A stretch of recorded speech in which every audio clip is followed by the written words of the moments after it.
এই কালেমা পর ইসলাম গ্রহণ করার পরে একজন মুসলমান যখন হয়ে গেলাম, তো মুসলমানদের সর্বপ্রথম কাজ হলো নামাজ। কি কাজ? নামাজ। আল্লাহ পাকের যতগুলো ইবাদত রয়েছে, হুকুম রয়েছে, প্রত্যেক হুকুমের মধ্যে সবচাইতে দামি ইবাদত হলো নামাজ। দামি ইবাদত নামাজ।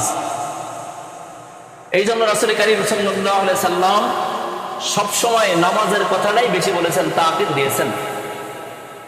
কোরআন শরীফের মধ্যে ৬৬৬৬ মতান্তরে যতগুলো আয়াত রয়েছে, এই ৬০০০ যে আয়াতগুলো রয়েছে, কোরআনে কারিমের বিধান, আদেশ, নিষেধ, এটা করা যাবে, এটা করা যাবে না। এবং কোরআন শরীফের মধ্যে ওয়াকিয়া, পৃথিবীর সৃষ্টি শুরুলগ্ন থেকে আল্লাহ তাআলা কিছু ঘটনা কোরআনে কারিমের মধ্যে আলোচনা করেছেন মানব জাতির বুঝের জন্য। এছাড়া কোরআনে কারিমের মধ্যে বাকি যত আয়াত রয়েছে, হজের ব্যাপারে ২ থেকে ৩টা আয়াত কোরআনে কারিমের মধ্যে পাওয়া যায়। রোজার ব্যাপারে ২-৩টা আয়াতে কারিমা কোরআনে কারিমের মধ্যে আছে। পর্দার বিধানে ৫-৭টা আয়াত কোরআনের মধ্যে আছে। শরীয়তের বিধিবিধান, এগুলা বিষয়ে আল্লাহ তাআলা সম্পত্তির ফারায়েজ, প্রত্যেক সম্পত্তি, বাবার সম্পত্তির অধিকার, ছেলে কতটুকু, মেয়ে কতটুকু পাবে, আল্লাহ তাআলা সূরা নিসার মধ্যে স্পষ্টভাবে আলোচনা করেছেন যে বাবার সম্পত্তি ছেলে কতটুকু পাবে, মেয়ে কতটুকু পাবে, স্ত্রী কতটা পায়। ঠিক তেমনি পর্দার বিধান কোরআনে কারিমের ৫-৭টা আয়াতের মধ্যে আল্লাহ তাআলা আলোচনা করেছেন। বিবাহ শাদী, কোন কোন মেয়ে আর কোন কোন পুরুষের সঙ্গে বিবাহ জায়েজ, আল্লাহ তাআলা সূরা নিসার মধ্যে আলোচনা করেছেন। তো ২-৪টা আয়াতের মধ্যে আল্লাহ তাআলা এক একটা বিধান আলোচনা করেছেন। কিন্তু সবচাইতে বেশি কোরআনে কারিমের মধ্যে যে শব্দটা আল্লাহ তাআলা আলোচনা করেছেন, কোরআনে কারিমের ৬ থেকে ৭০০ জায়গায়, কয় শত জায়গায়? ৬ থেকে ৭০০ জায়গায় আল্লাহ তাআলা যে শব্দ ব্যবহার করেছেন সেটা হলো নামাজের কথা বলেছেন। কিসের কথা? সালাত। আল্লাহ তাআলা যেখানে সালাতের কথা বলেছেন, কোরআনের মধ্যে ৬ থেকে ৭০০ জায়গায় আল্লাহ পাক নামাজের আলোচনা করেছেন। খুব ভালো করে বুঝতে হবে নামাজ কতটা গুরুত্বপূর্ণ। যে নামাজের কথা আল্লাহ তাআলা কোরআনে কারিমের ৬০০ থেকে ৭০০ জায়গায়, কয় শত জায়গায়? ৬০০ অথবা ৭০০ জায়গাতে আল্লাহ তাআলা নামাজের কথা মানুষকে বলেছেন, তাকিদ করেছেন, হুকুম করেছেন। আকিমুস সালাহ ওয়া আতুজ যাকাত, যেখানেই নামাজের কথা বলেছেন, আল্লাহ তাআলা সাথে সাথে যাকাতের কথা বলেছেন যে নামাজ তোমাদের পড়তে হবে। নামাজ বাধ্যতামূলক। এটা এমন একটা ইবাদত যেটা আমার আপনার প্রত্যেক ধনী গরিব প্রত্যেক মানুষের জন্য নামাজ ফরজ।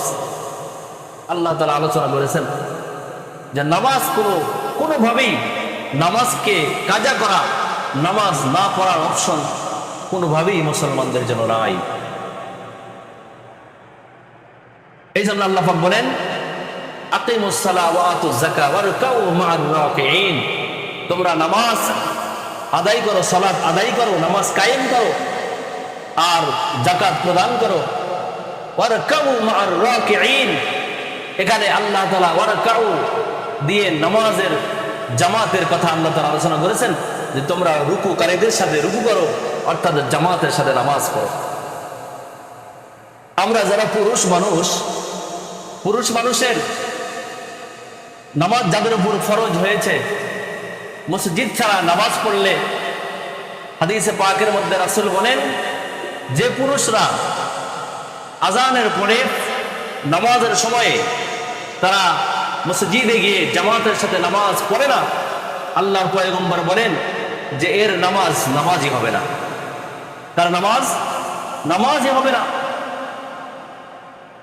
পয়গম্বর আরো বলেন যে আজানের পরে যে সমস্ত পুরুষ মানুষগুলো মসজিদে যায় না, নামাজ আদায় করে না, আল্লাহর পয়গম্বর বলেন আমার মনে চায়, আল্লাহর পয়গম্বর বলতেছেন আমার মনটা চায় যে আমি হুকুম করি, সাহাবে কেরামদেরকে বলি, হে সাহাবীরা, তোমরা কিছু লাকড়ি একত্রিত করো, আর ওই বেনামাজি পুরুষ মানুষ যাদের উপর নামাজ ফরজ বাধ্যতামূলক বলে তারা মসজিদে আসতেছে না, আল্লাহর পয়গম্বর বলেন, আমি মনে হয় যে আমার মনটা চায় অর্ডার করি ওই সমস্ত মানুষের বাড়ি বাড়ি গিয়ে তাদের বাড়ি ঘরগুলো আগুন দিয়ে জ্বালাইয়া দাও।